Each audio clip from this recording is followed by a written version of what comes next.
Welcome back to Video Village. I'm Greg. I'm Des. And today we are capping off our Band of Brothers journey with the documentary, We Stand Alone Together. I have seen this. I saw it when it first aired. It's been since 2001 or 2, whenever it actually aired. So I have seen this, but it's a first time watch for Des. I think you already know what you're getting into, but what do you think you know about this? And what do you know about this? I only know that we're going to interview Easy Company. I think all the people that were part of Band of Brothers that we got little snippets of are going to be a part of it. And out of that, I guess we thought at the end we were incorrect and we said I only got one right, but I actually got two right. I got Winters and Garnier right. And so I already know Winters is in it for sure. Mm-hmm. I'm assuming Garnier is in it as well. Hoping to see some of those guys that we know survived but didn't get to see necessarily in that part of the documentary. I have no idea, because I don't know if they shot this because of Band of Brothers or if this was snippets of things that they used within Band of Brothers. My understanding is it's the latter, but you guys are gonna have to tell me. My understanding is they shot this right before or during production, and all the clips we saw from the show were pulled from this. I don't know if they're actually in the documentary, but they were pulled from when they shot it. Okay. You guys correct me if that's wrong, but that was always my understanding of it. And then, yeah, I mean, we're doing this because, wow, you guys were like, you have to watch the unofficial 11th episode of Band of Brothers, the documentary. Please, please, please watch it. We read the comments, we listened to you, so that's why we're doing this. And we're excited. So if you like what we're doing here, hit all those buttons down below. It helps us a lot. Leave us a like. Costs you nothing. Subscribe. If you really like what we're doing, consider joining our YouTube membership and our Patreon, where you get all of these earlier. You get access to all our full, uncut, unedited reactions, plus some exclusive stuff that lives over there for a while. Yeah. Otherwise, I say we get into this and revisit Easy Company. Let's do it.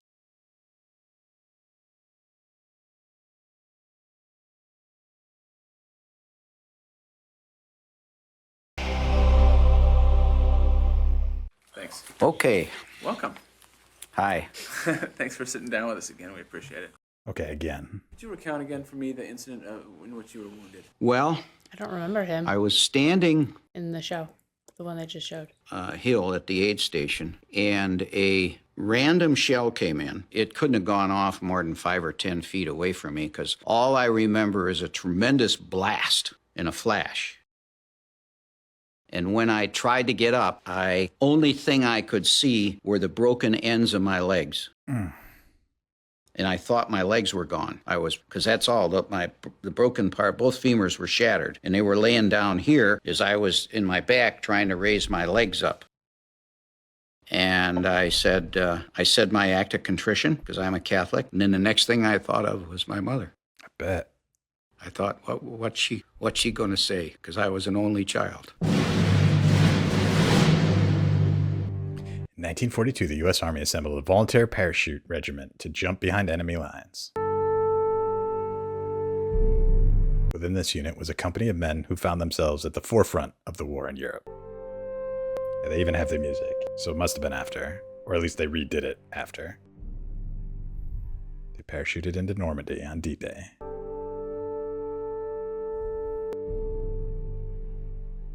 Fought for the liberation of Holland. Oh, wow. Held the front line in the Battle of the Bulge, and captured Hitler's Eagle's Nest. Wow.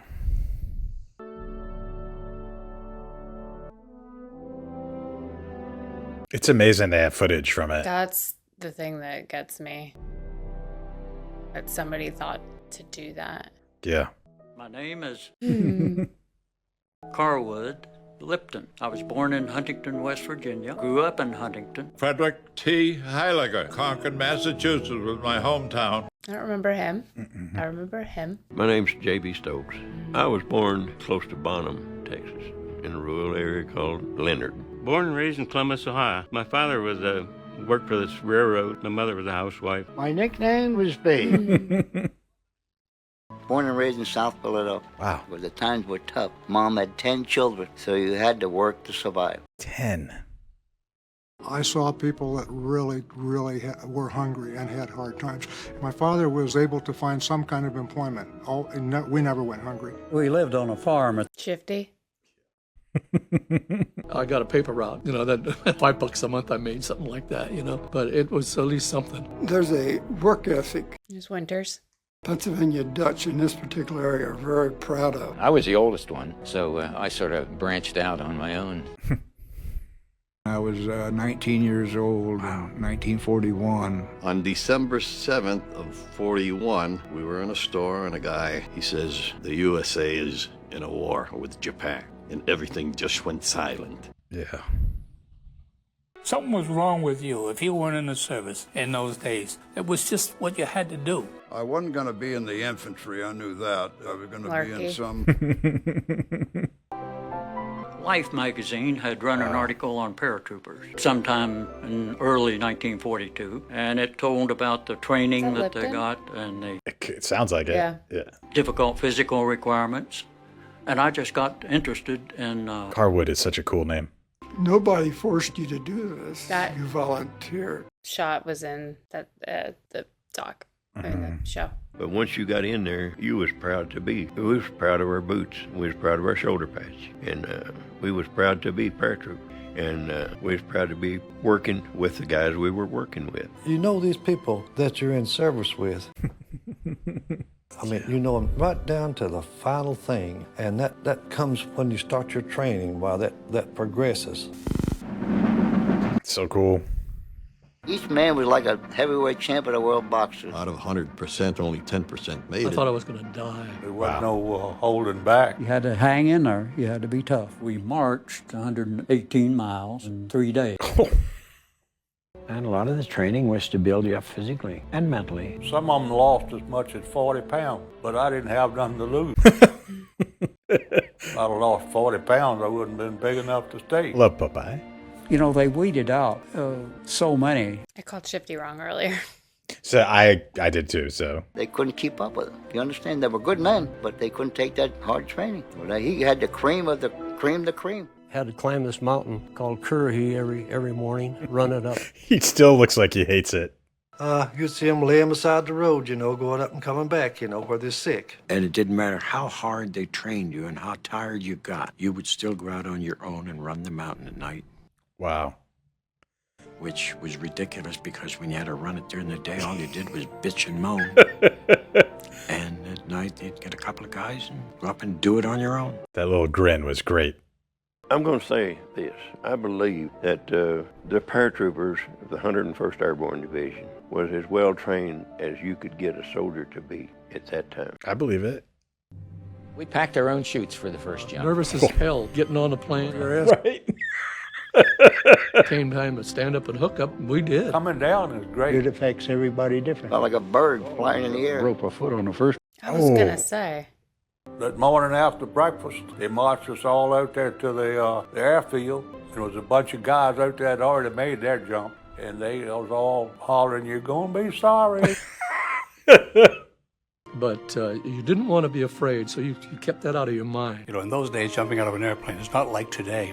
My first flight up, I jumped. I was years before I ever landed in an aircraft. The first jump you make is not all that bad. You don't know what you're doing. It just seems like when you step out the door, your chute just opened right then. As I went out the door, I was blank. I cannot remember leaving the plane until after the chute. Just seeing them like tumble as they're going out is crazy. But after that, it wasn't as bad. But it was quite a thrill. It was just like going on a roller coaster. Once I got out and the chute opened, I was happy to lark. Coming down is great. I was small too, and I didn't hurt myself when I hit the ground. Some of the big ones hit the ground like a ton of them. And you'd go through that, you'd pack it one day and jump the next day. You had all night to think about it. Crazy. You had all kinds of ideas of what you might have. Yeah.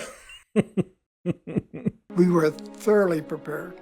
The men were trained, hardened, physically and mentally, and they were ready to jump. Thus, we started off for Normandy. September 3rd, 1943. After 15 months of training, Easy Company boarded the transport ship Samaria, bound for England. When you walk up that gangplank, you know you're gone. As you pull out of harbor and you pass the Statue of Liberty, Wow. will I ever be coming back? Look at how many are just crammed into that ship. 12 days. I think, though, that they had other places to be, but as you're leaving, you're going to look. That one last look. That'll make anybody stand and search his soul for a few minutes. I actually don't know this, but I wonder how many transport ships, if any, were ever lost to submarines making that passage. I mean, We were ready. We were stationed in We didn't get England to for see about him. a year before D-Day. We had a lot of maneuvers and parachute jumping. They put us in a camp preparing us for D-Day. They keep flipping that shot. yeah. It's the same shot, but they keep flipping it. Yep. They had guards around the Make it a little more marshaling interesting. area, so nobody could leave. Wow. Yeah, I bet for security purposes alone. We knew it by heart. We knew exactly where we were going to go. Knew exactly what to do. I mean, if you could have been there at the time to see where the planes were lined up and all the gliders. I would not want to be in a glider. And that day that, we got the orders to get in the planes, this is it. That one dude's smiling. Love it. Takes a special kind of courage. Or just the hubris of youth, one or the other. Oh, they don't have the leg bags on yet. There they are. We were all loaded down to the gills. We carried everything that we thought we could carry in the line of personal items, plus the necessary Little things shields. we were assigned to carry. And we were loaded. Oh, look at those. The ones with them on their legs. A lot of them were very scared. I was scared too, but probably in a different way that other people were. As long as I was in that plane and they were going to get me there safely out of that plane, that's all that I worried about. All I'm picturing is that plane that just ignited. Yeah. At the time, I had no feeling whatsoever. Like I said, my feelings was for my brother who was killed. I swore I was going to kill every damn German I came across. And that's why I think they nicknamed me Wild Bill, because I did a lot of killing D-Day. We saw some of it. So since I was jump master, I could lie in the door, at the door of the plane with my head out in the slipstream looking down. And I saw the thousands of craft, ships. Can't imagine. We rode for about an hour and a half, I guess, before we went down off the south end of England and then across the Jersey Islands and then across the Cherbourg Peninsula. And that's when the fireworks started. Ooh. There was a certain relief, I think, when the green light came on and everybody said, let's go. Man, I jumped up on a run. And that's when I lost this famous leg bag that everybody talks about just from the shock of the opening. It just flew right off my foot. The British come up with this. They call them leg bags. Yeah. Big, and you keep stuffing everything you can get your hands on. And it's supposed to weigh 10, 15 pounds. By the time you get done, 40 or 50 or 60 pounds. On one leg. I was one of them. It tore right off because we jumped at speeds of 150 miles an hour, maybe even higher. I don't know. Yeah. But that wasn't bad either because you got to the ground quick. Exactly. And they told us that all you'll have to do is shuffle up to the door, throw that leg out, prop blast will hit it, and you're gone. Well, they were right. Only I was gone out and my leg was in. Oh. And I was hanging upside down, looking at everything down with my leg in the plane. And Paul rolled me out. Paul Rogers rolled me out. I just helped him out. I just...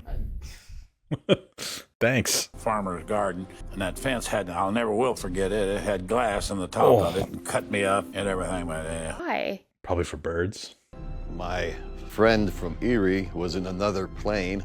When I hit the ground, I hit about 2 feet away from him. Wow. And I reached up, grabbed a hold of it's a big trunk, the tree. I swung into it. I cut those risers with, I think, one swipe. And I come down that tree like a monkey. 6 candy bars in my pocket, ready to fight the German army, you know. Yeah, great. Better prepared for it than the Germans were. The Germans didn't know where we were. Whereas on the beach, those people coming in on those boats, those Germans had those big guns aimed right at them, you know, and just waiting on them. They had it all sighted. They had it tough. I admire every one of them.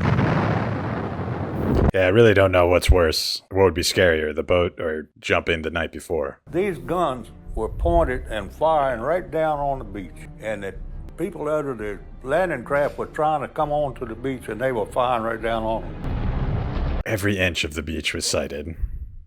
How'd they even... It's just amazing how they got... Yeah. 3 miles from Utah Beach, 405 millimeter cannons fired from a camouflage position. Oh, wow. We knew where everything was. We knew it cold. But on this one, the Germans had moved in there and camouflaged us so well, we didn't know it was there. Wow. Those things are so huge. 50 Germans. It's beautiful when you think of a guy who is that dedicated to his company, to his buddies, that he apologizes for getting hit. But that's the kind of guy he was. And that's the kind each one of them was. They were all the same. It's one of my favorite parts of that episode. We've been through Normandy. We've been through battle. And maybe if I had been harder, if I had done a little bit better job, there would have been a couple more men going home. Yeah. To live with that all these years. 74 officers and men. They jumped with 139. I never thought I'd get through D-Day, let alone the next phase or the next phase. I thought I was going to get killed instantly. Chances of survival is very, very slim, extremely slim. I didn't realize they had that long. Yeah. Edinburgh, Scotland, 1944. Me and Johnny Martin, drunk as a skunk. Well, Garnier and I decided we'd go to Scotland and get a tattoo. Why not? The 101st came back from Normandy after about 33 days, and we were the replacements for the people who were killed in action or wounded in the Normandy mission. There were young kids that came in. I wish they'd name the photos. Yeah.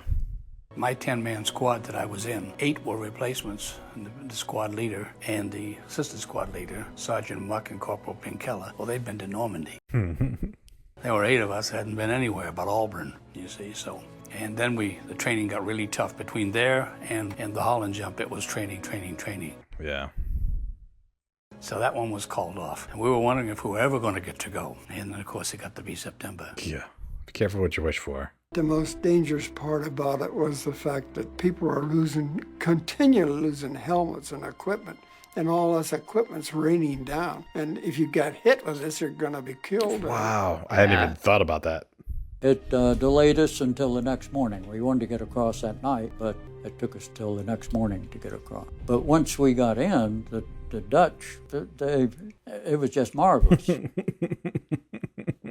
Coming in there and pushing the Germans out.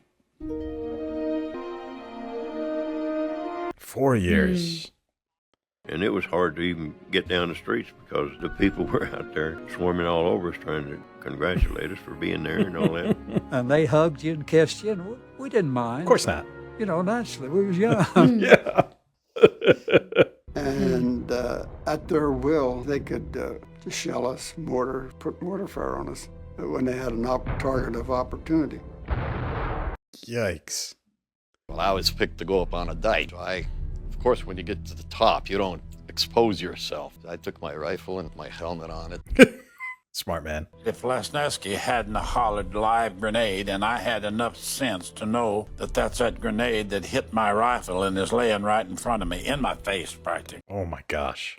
While the grenades are rolling down or landing wherever they were hitting some of the crowds. Because I could hear screaming, hollering, crying, you know. I think I threw the 8 grenades in about 4 seconds. Yeah. So the doctor that counted the holes in me down at Nijmegen, the first doctor that really counted the holes said it was 32. Uh-oh. It was an all-purpose gun. It could shoot anti-aircraft, tanks, anti-personnel, airburst, and that was the bad ones when the shell went up over your head. Yikes. Jim Campbell might be alive today. If he hadn't have said to me, Efren, you stay here with your gun. I'm going up. Yeah, I can't imagine living with that. And I never, I sleep on it, I eat on it, I never forgot that. How could you? It's just so bad all your life. You gotta remember what one guy did because he thought it was his job to do, and he took a shot for you. Wow. You don't realize it at the time you come off the line from living in the mud and being absolutely miserable for 70 days straight. You don't realize at that point that you're only going to be off the line for a few days and you're going to be facing Bastogne. God. After 70 days. Desperate action of the Germans to turn the tide of this whole war. Those tanks are so cool looking. December 16th, 1944, Hitler launched a massive offensive into the Ardennes forest of Belgium. He achieved complete surprise. Wow. The largest engagement in the history of the U.S. Army. I think I'd forgotten that, actually.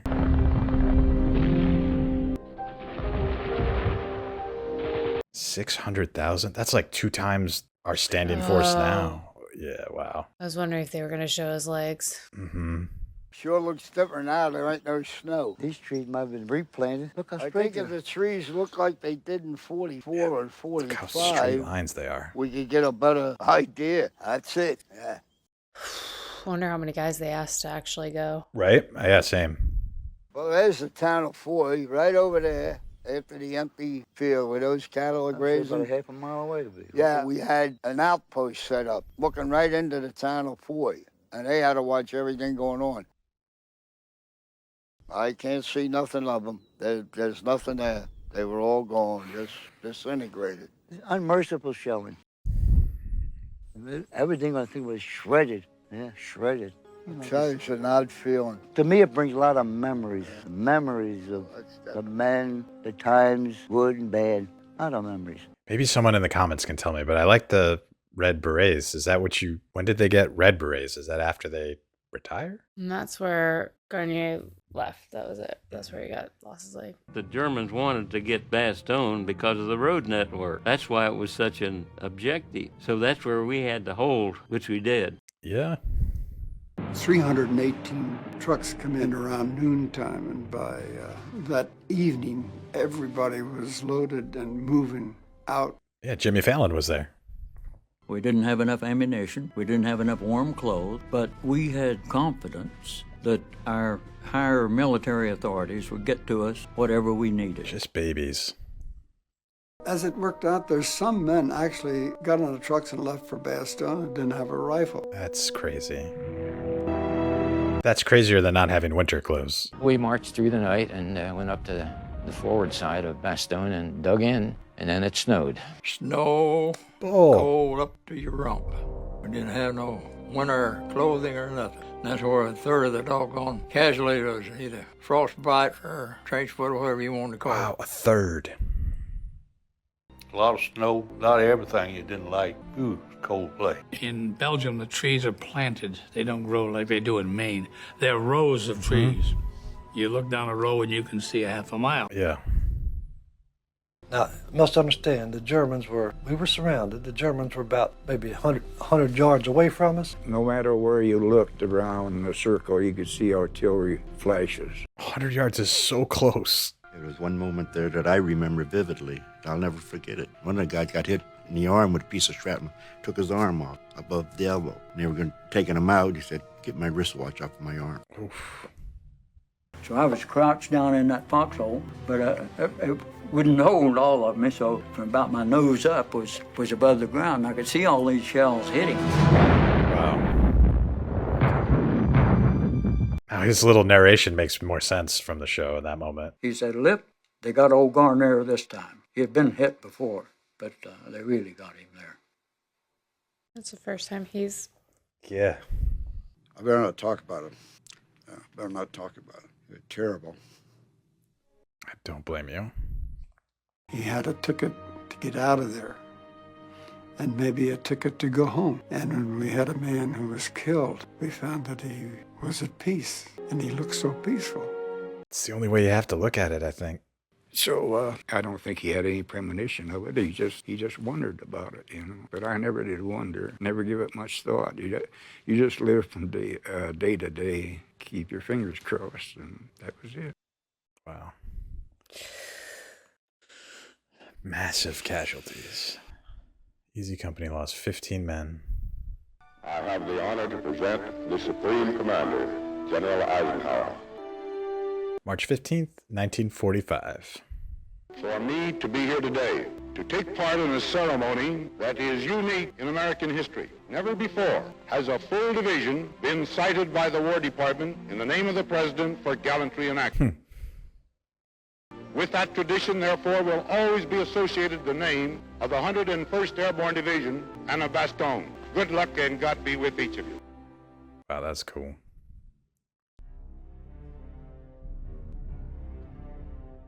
Easy Company moved into Germany. And our job is to get to the end and get to the heart of it. Oh, I'm not gonna try to pronounce that. This penthouse on top of the Alp to, I'm sure, relax and confer with his staff because they all followed him to Berchtesgaden. This was their final retreat.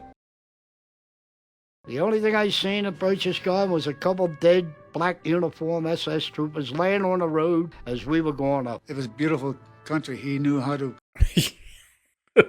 There was money that they were looting. I was a pack rat anyway. I picked up a lot of German items. Wow.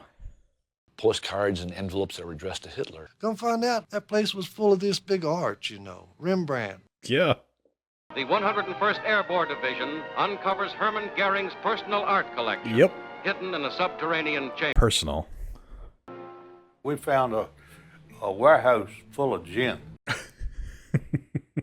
And we took it all and set up a bar. Had 7 That's truckloads of champagne and cognac out of the wine cellars out of. Deserved.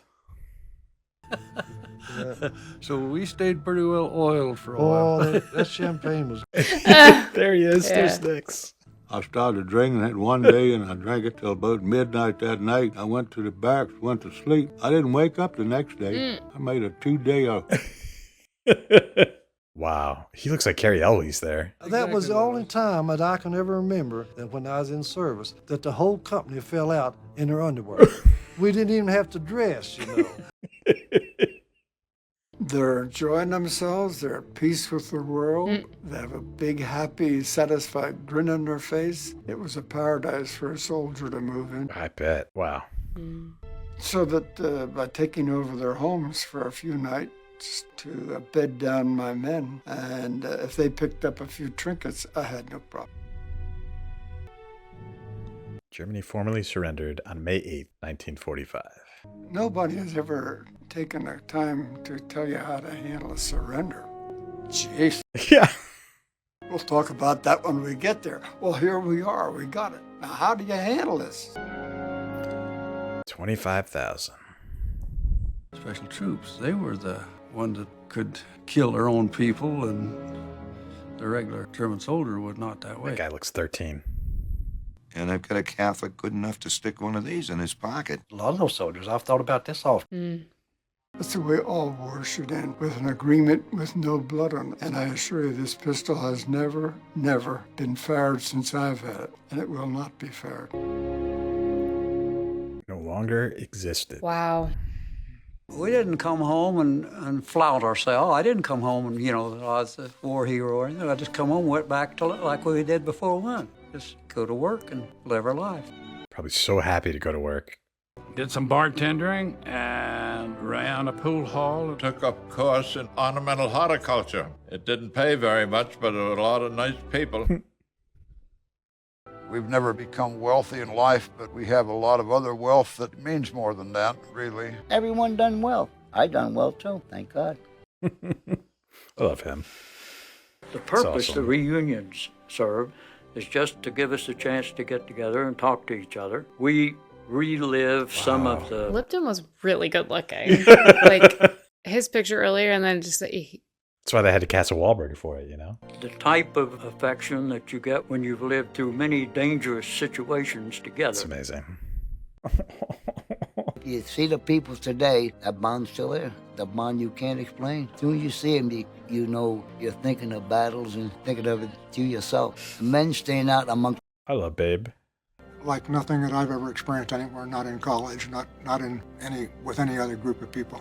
We're a strange bunch of dudes as far. That's the thing that gets me is I like brothers. I'm back in my youth now. Yeah. So, but he started talking about it just in the last 5 or 6 years. Last 5, I'd say. It was like that was another life, you know, as he was another person. And The casting was great. Whole life, never lived. No family, nothing. No children, no opportunity to have some satisfaction of building a life, nothing. I admire that. It held my father even on his tombstone as Sergeant Joe Toy, 506 PIR, 101st Airborne Division. That's what he wanted on his tombstone. It meant that much to him. Wow. How it happened that those various individuals happened to end up in E Company, I don't know. But as you know, every Army unit thinks it's the best. But we knew we were the best. I love that. How would you like to be a mother or a father whose son never come back? The son and the mother and father are the heroes of the Second World War. Not the guys that come home. That's a good point. Grandpa said no, but I served in a company of heroes. I really wish they had photos. Yeah.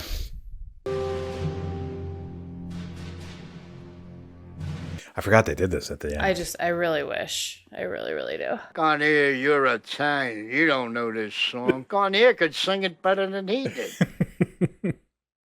Oh, Bridget of Flynn, where have you been? Stay away from the water, Bridget, darling. Now that's the song Twilight. Oh, that's what we sang. You only needed a sissel of beer. 2 beers you were drunk because you were in great physical condition. You were too peaked, you know, and 2 beers you were high as Georgia Pine. Wow, Babe had to be fun to hang out with. That's what I took from that little moment. Wow. Wow. And we're back. We just finished the documentary, We Stand Alone Together, The Men of Easy Company. First thoughts? I feel like this could have been another hour. I really feel like they really, like, you think we edit these videos down. I feel like they really edited that down. I feel like that could have been its own docu-series. I actually feel a little cheated that it's not. I'm also a little bummed that it took this before you see some of the other guys, that some of their stories weren't in there. I'm actually now looking at I don't remember seeing all of their characters in it. There were definitely people that we did not see. Yeah. So, and I'm like, wait a second, that story seems very significant. Why is it this person and not somebody else? For more of a production standpoint, and I felt this way, and I didn't say this when we were watching the series. I kind of wish that they had asked them to stay in the same outfits. And for a little bit, I understand it would go under multiple days and stuff, but I think it would have been really helpful, especially in that case when they weren't constantly putting their names on them, because there were sometimes they would change and you're like, wait, was that same guy? Yeah. And then I thought it was interesting sometimes that they would change the setting of where they were shooting them. It makes sense to me if they were going more into the setting and doing some other things with it versus leaving it like this black background, or they constantly use the same background in their house. Because I mean, Lipton had I think 4 different backgrounds. Shifty had 3. Plus, they cheated that one time. They had him kept flip. Flipping it. They didn't they you know, and it's weird because I started to notice it because of where his gap was in his teeth. So that's why I was like, wait a second. And again, you can get away with that when the background's not, when it's black versus that. I know we're getting a little more technical, but these are the things that I notice when I'm watching and I'm trying it, because I do wish that, especially because I think this was released after the full series. You can tell it was shot obviously before because they used bits of it.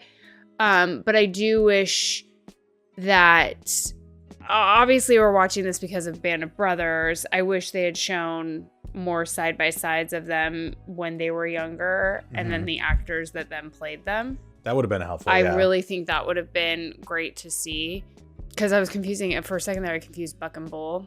Yeah. A little bit. I corrected it pretty quick in my head. So I think for those purposes, I understand why you wouldn't want to do that, because you do want the real people, and then you also, it's like We Stand Alone Together, but like this, they want this documentary to stand alone as well. However, if that's the case, then it really should have been longer. Yeah, I do. I wonder. I know.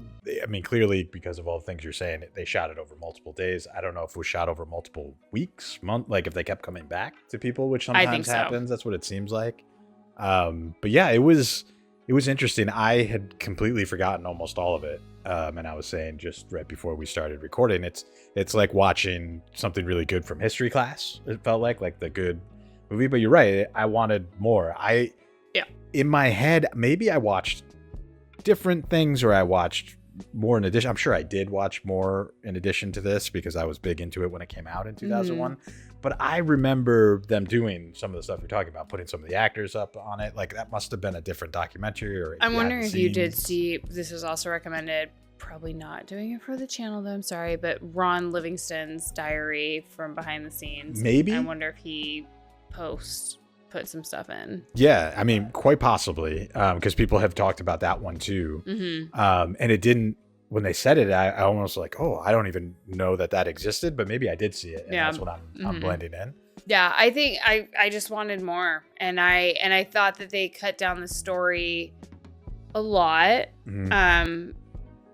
because even still as we were going through, I'm like, wait, we're already at Bastogne. I'm like, okay, and then we really kind of glazed over a little bit of some of the things that happened at the end. We didn't get any.